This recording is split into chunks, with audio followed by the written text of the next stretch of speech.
नमस्ते दर्शकों, मैं गंगा सिंह राजपुरोहित व्यक्ति विशेष में फिर एक बार आपका स्वागत है। चुनाव की घड़ी नज़दीक है और ऐसे में प्रचार का माहौल जो है वो जोशीला भी हो रहा है और साथ में गर्माता भी जा रहा है। और आज हमारे व्यक्ति विशेष इस खास पॉडकास्ट में एक ऐसी शख्सियत मौजूद है जिन्होंने बतौर महापौर नवी मुंबई में अपनी एक भूमिका निभाई है और साथ में बच्चों से लेकर बड़ों तक उन्हें मामा के तौर पर कहा जाता है।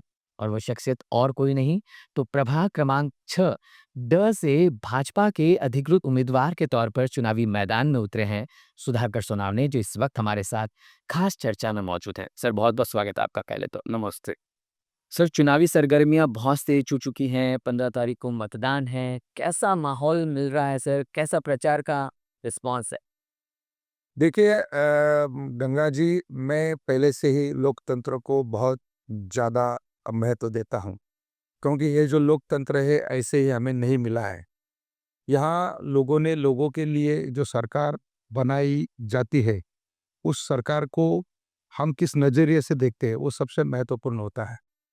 तो हमने जब दो सन 2000 में चुनाव जीता था, उस समय तो हमारा ना कोई नाम था ना कुछ था, लेकिन लोगों को ऐसा लगता था कि ये लड़का कुछ तो करेगा, यानी इसके अंदर जो ईमानदारी है, इसके अंदर लोगों के प्रति जो सामाजिक भावना है, वो बहुत ही अच्छी है। वो ना कभी किसी जात का, ना धर्म का, ना पार्टी का, ना प्रदेश का कभी नाम लेता है, वो खाली इंसानियत का नाम लेता है।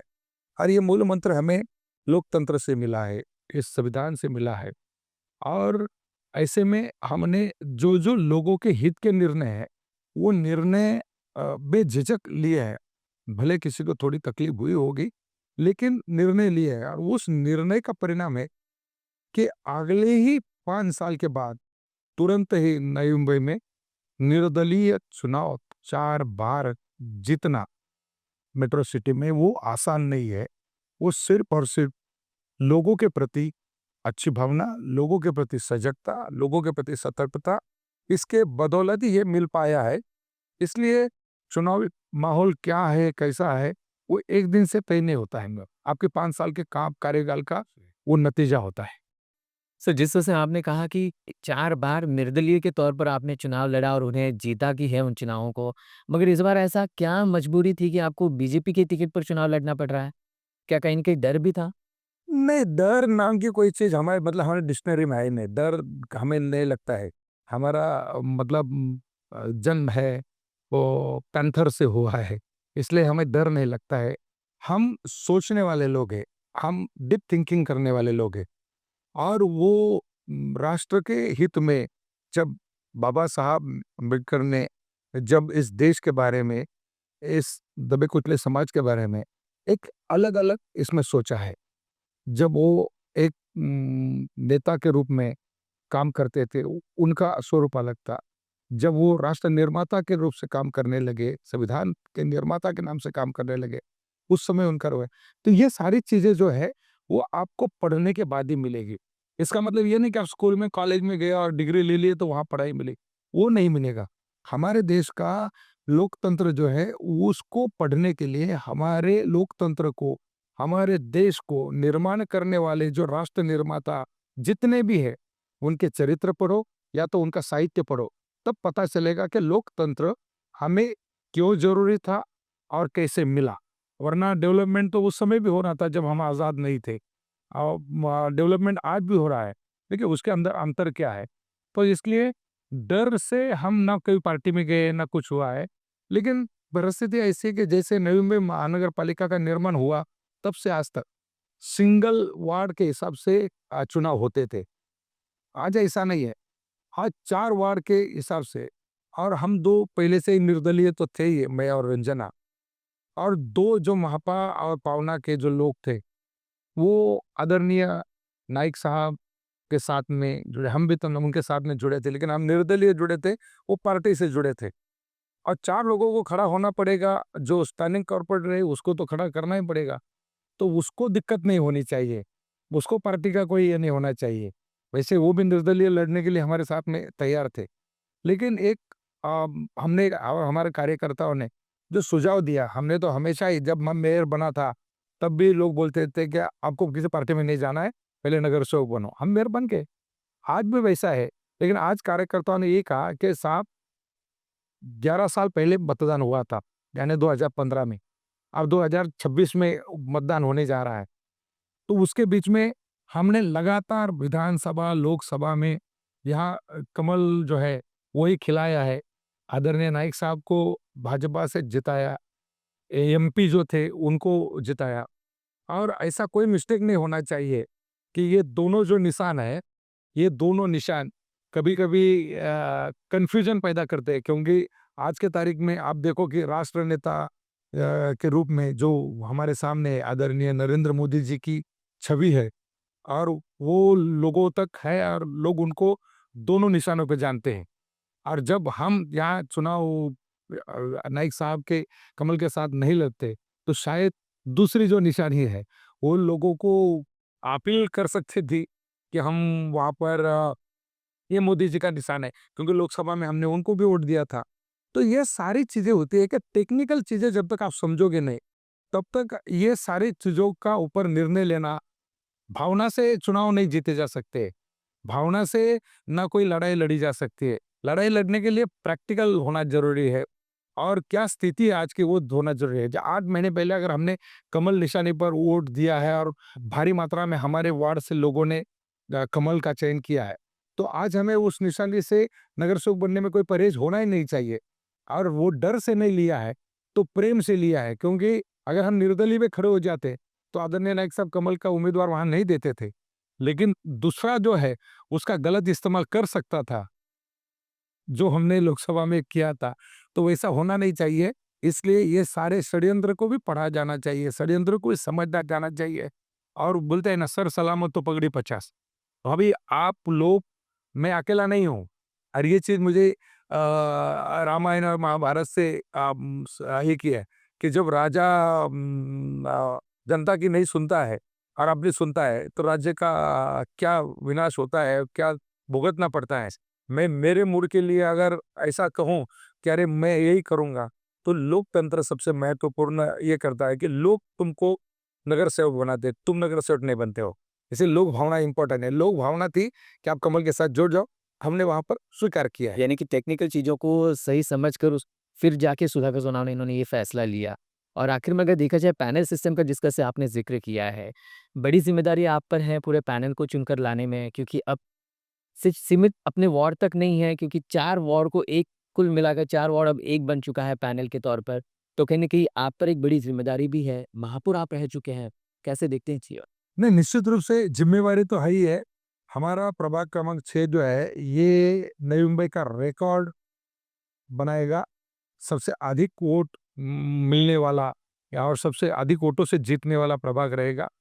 और यहाँ ऐसा भी है कि आदरणीय नाइक साहब के विज़न से यहाँ पर 2 महिला और 2 पुरुष होते हुए भी 3 महिलाओं को टिकट दिया गया है।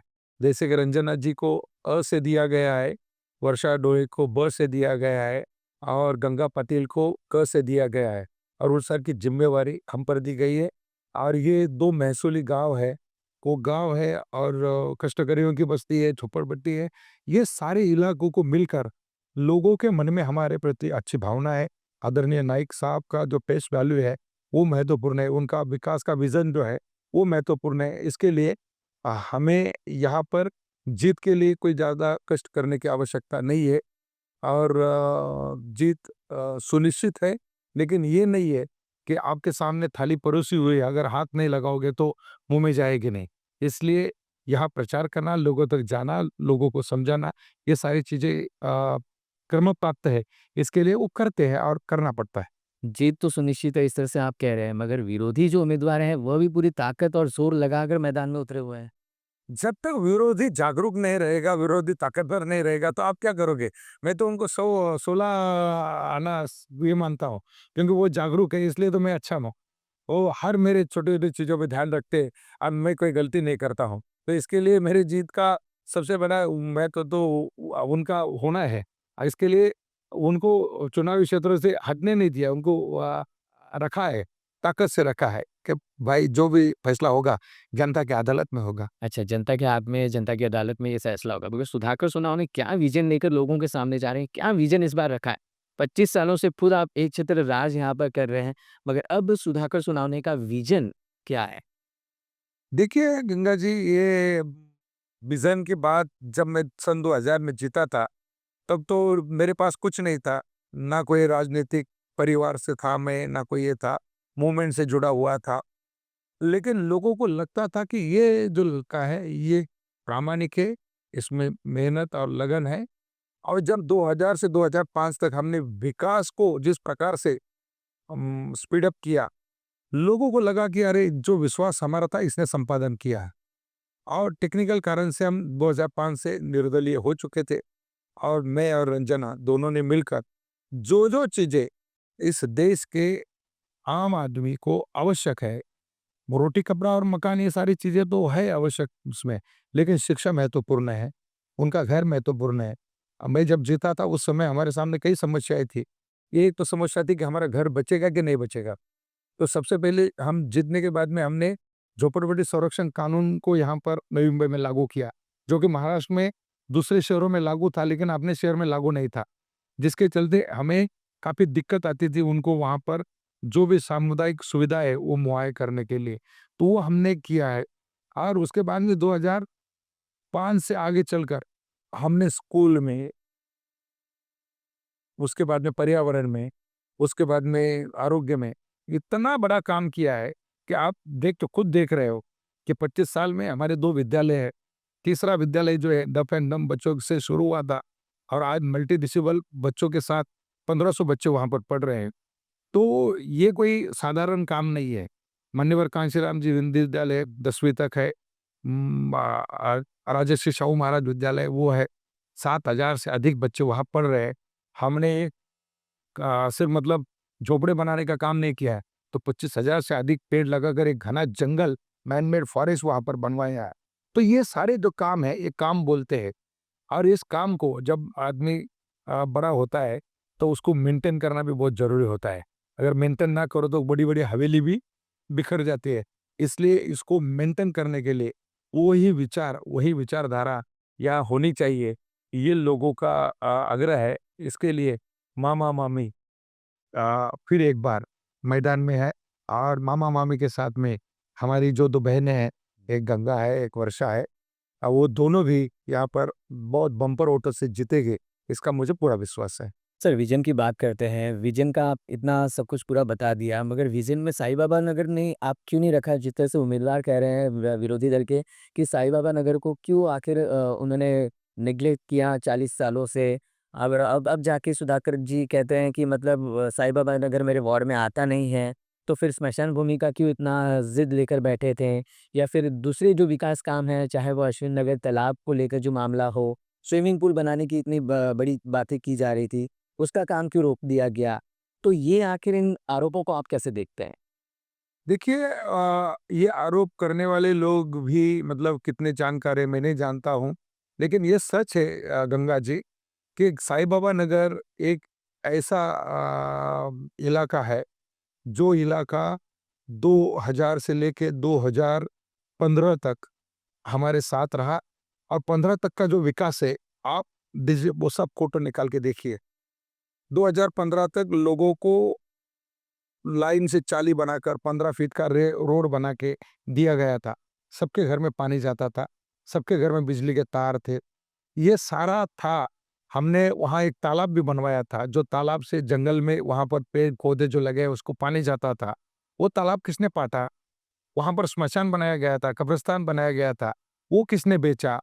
उसके बाद में 2015 से 2020 तक उसमें काफ़ी खींचातानी चली, फिर भी हमने वो विभाग को पानी, आज भी पानी हम यहाँ से देते हैं। लेकिन 2020 से बाद में 2025 तक जो 5 साल रहे, वो बहुत घातक है। 5 साल का आप वहाँ का ब्लूप्रिंट निकाल के देखिए, वो सारे गूगल फ़ोटोज़ निकाल के देखिए, कैसे-कैसे लोगों ने उस ज़मीन को हड़पा है, कैसे-कैसे विकास को बाधा दी है, कैसे-कैसे लोगों के घर में जाने वाले रास्ते को रोका गया है, रास्ते में कैसे बांधकाम किया गया है, ये सारी चीज़ आपको दिखेगी। 2020 से 2025 तक सरकार किसकी थी? सरकार के यहाँ के नीचे के जो अ, जितने भी बड़े ये थे, वो कौन थे? ये सवाल उनसे पूछना चाहिए, वो सवाल मुझसे नहीं पूछना चाहिए।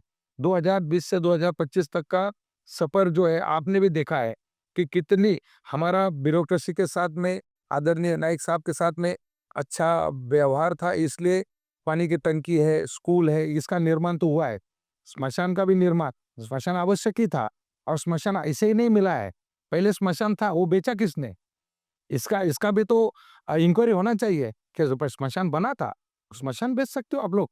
फिर उसके बाद में ये स्मशान आसानी से नहीं मिला है, ये कोर्ट में जाके मिला है और कोर्ट से मिलने के बावजूद भी जब उसका पूरा प्लान पास हुआ, वर्क ऑर्डर मिला, वर्क ऑर्डर के बाद में सत्ता के दम पे इन्होंने काम को रोक के रखा था। और जब जाके उसको सुँह तो लिया मानव अधिकार ने, तब जाके पुलिस ने वो काम चालू करवाया, आज काम चल रहा है। यानी कि हम जन्म से लेके मृत्यु तक का जो सफ़र कारपोरेशन का होता है, वो काम कारपोरेटर का होता है और वो काम हमने किया है। जन्म से लेके मृत्यु तक का। हमारे यहाँ यूएचपी है, वो भी बहुत अच्छा है, 250 से 300 का हमारा रोज़ का ओपीडी रहता है।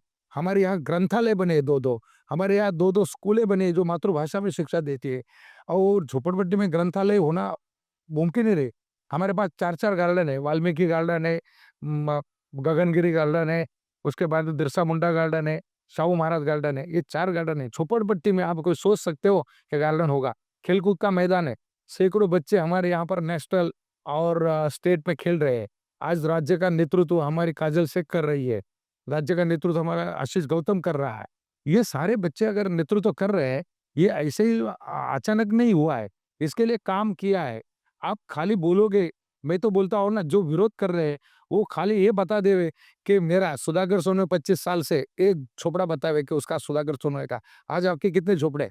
गिनो, उँगली दिखाने वालों ये बताओ कि 3 उँगलियाँ आपके तरफ इशारा कर रही है। अगर है दूध का दूध, पानी का पानी तो हो जाए, तलाशी हो जाए।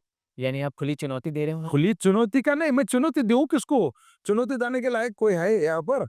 नहीं है। ये तो स्पीकर है, ये बॉक्स है, उसके पीछे की मशीन और जो है वो कुछ कुछ और है। वो कहीं पे निगाह है, कहीं पे निशाना। कोई निगाह है, कोई निशाना लगा रहा है। इसके पीछे यही है, मेरा पहले से कहना है कि झोपड़पट्टी के लोगों के प्रति तुम्हारे मन में अच्छी भावना नहीं है, भाव नहीं है, क्योंकि आप उनको जितना ज़्यादा से ज़्यादा तकलीफ दोगे, वो जल्दी भाग जाएँगे। आप रीडेवलपमेंट के नाम पे उनका विस्थापन करोगे, तो ये बहुत ही घातक है और मैं वो नहीं हूँ। मैं कामगारों का नेता हूँ, कष्टकरियों का नेता हूँ, कष्टकरी बस्ती में रहता हूँ। ना मैंने कभी कष्टकरी बस्ती छोड़ के कहीं जाने का प्रयास किया, ना जाऊँगा। मेयर था तभी भी मैं मेयर बंगलो में नहीं गया, मैं यहाँ ही लोगों के साथ में रहा। तो इसलिए लोग जानते हैं कौन क्या है, किसकी भूमिका क्या है, किसके संस्कार क्या है। हम संसार सम लोग हैं, हम अच्छे संस्कारों पले-बड़े हैं। हमारे पास भले पैसा नहीं है, हमारे पास इसके लिए हमारा ब्रीद वाक्य है, हाँ, ये संभव है, परिवर्तन शिक्षा से समृद्धि की ओर। हम समृद्ध भारत, बलशाली भारत बनाना चाहते हैं। हम विकसित भारत को ये नई पहचान देने में मददगार बनना चाहते हैं। जैसे कि आदरणीय प्रधानमंत्री जी ने कहा है कि 2047 तक हमारा देश प्रगत भारत बनेगा, प्रगत राष्ट्र बनेगा, विकसित भारत बनेगा। तो विकसित भारत तब बनेगा जब हम ये निचले स्तर के लोगों को अच्छी शिक्षा देंगे, अच्छे संस्कार देंगे, खेल-कूद में आगे बढ़ाएँगे, तभी जाके राष्ट्र निर्माण में हमारा यहाँ पर जो भी हिस्सा है, हिस्सेदारी है, वो बढ़ेगी। आप नगर सेवक तो रहे हैं, मगर आपको सबसे बड़ी ज़िम्मेदारी पूरे शहर की दी गई बतौर महापौर। उस महापौर काल में ऐसा कौन-सा काम आपको लगता है कि आज भी वो करने की वजह से कहीं न कहीं आपको भी प्राउड फ़ील हो रहा है? जिस तरह से अगर ज़िक्र किया जाए तो बाबा साहब अम्बेडकर स्मारक, उसको लेकर जिस तरह से कंट्रोवर्सीज़ क्रिएट हुई, कब शुरू होगा, कब शुरू हुआ? आखिर आपके कार्यकाल के दौरान उसके दरवाज़े खुले, कैसे देखते हैं इसकी ओर? नहीं, कैसा है गंगा, ये सवाल थोड़ा उलझन में डालने वाला है कि मेयर होने के बाद में मैंने अम्बेडकर स्मारक नहीं बनाया। ये अम्बेडकर स्मारक की शुरुआत 2004 में हुई। पर उसके दरवाज़े खुले।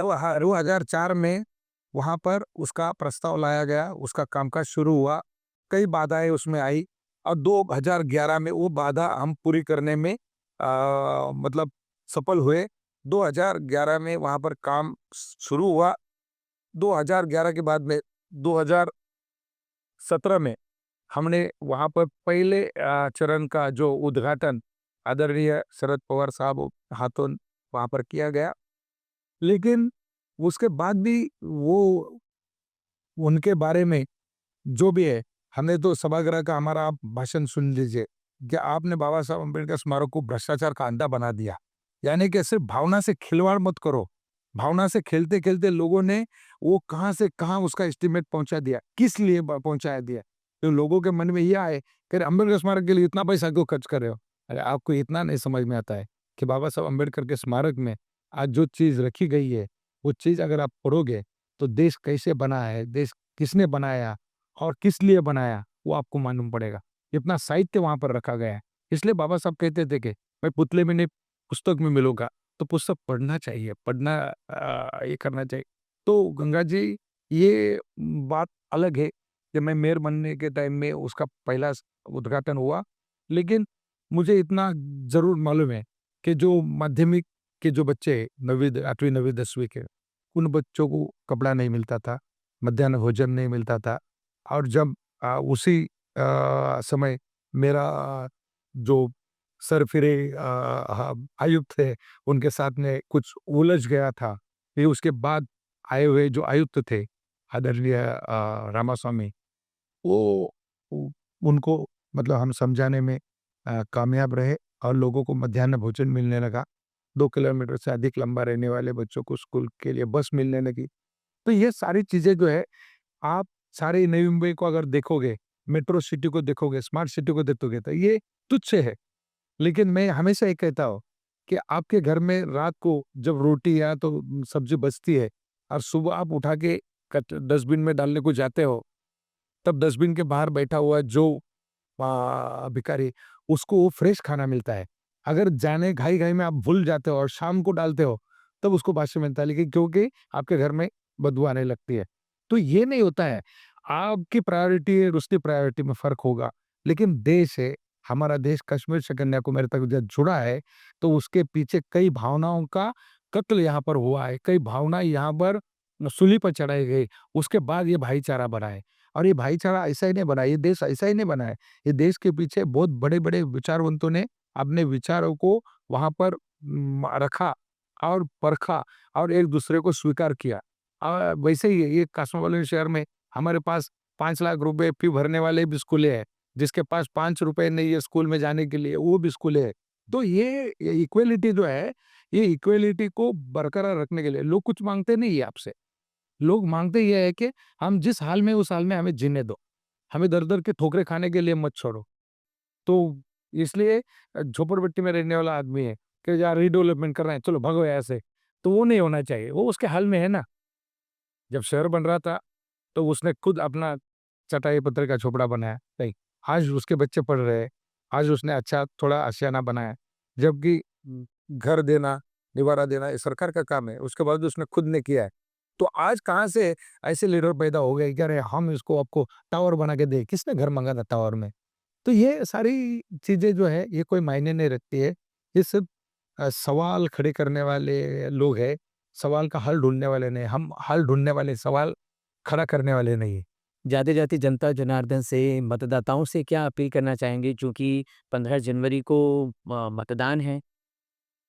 देखिए, मैं आपको इतना ही कहूँगा नई मुंबई वासियों, ये लोकतंत्र का सबसे बड़ा उत्सव है। स्थानिक लोग जो संस्था है, उसमें वोट करना कितना महत्वपूर्ण है।